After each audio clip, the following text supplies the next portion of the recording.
What makes a conversation interesting? Is it the topic, the people, or the questions that we ask?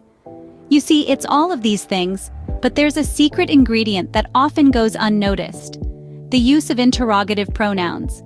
These are the words that transform simple sentences into fascinating questions, sparking curiosity and fueling dialogue. Interrogative pronouns are the unsung heroes that make conversations interactive and engaging.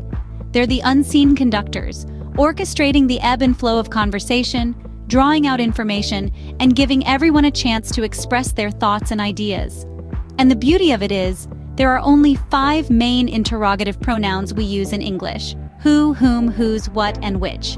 Each one has a unique role, a specific purpose, and the power to turn the mundane into the remarkable. So do you know when to use who or whom? How about whose, what, and which? Stick around to find out. Who wants to learn about who, whom, and whose? Well, you're in the right place. Let's start with who. It's used when referring to the subject of a sentence. For instance, who is playing the piano?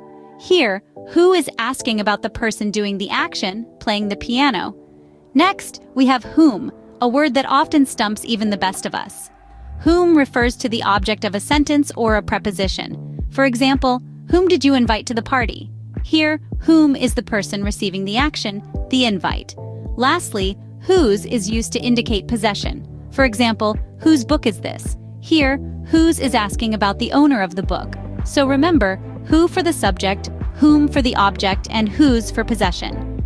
Now you know who to use when referring to the subject, whom for the object, and whose for possession. But what about what and which? Let's explore next. What's the next topic? It's all about what and which. Let's dive right into these intriguing interrogative pronouns. The word what is our go-to when we're referring to things or activities. It's a curious little word, isn't it? We use it when we want to find out specific information about something. For instance, you might ask, "What is your favorite book?" Or, "What are you doing this weekend?" It's all about digging deep and getting to the heart of the matter. On the other hand, which is our handy helper when we're dealing with specific choices or options. Picture yourself in a bakery, looking at an array of delicious pastries.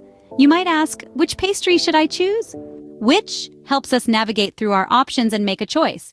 So, what refers to things or activities, and which is for specific choices. Now you've got all 5 interrogative pronouns down. Oh, which part of this video did you find most interesting? Was it learning about who, whom, whose, what, or which? As we journeyed through the world of interrogative pronouns, we uncovered the secrets of who, whom, and whose, and delved into the intriguing depths of what and which. Remember how who is used to refer to the subject of a sentence while whom is used for the object? And how whose is the possessive form of who? We also explored what and which, and how they are used to specify things or choices. Each of these pronouns has its own unique role in the English language, helping us to ask questions that are precise and clear. They're like keys, unlocking the doors to understanding and communication. So let's not underestimate the power of these small but mighty words. Remember, using the right interrogative pronoun can make your questions clearer and your conversations more engaging. So, ask away.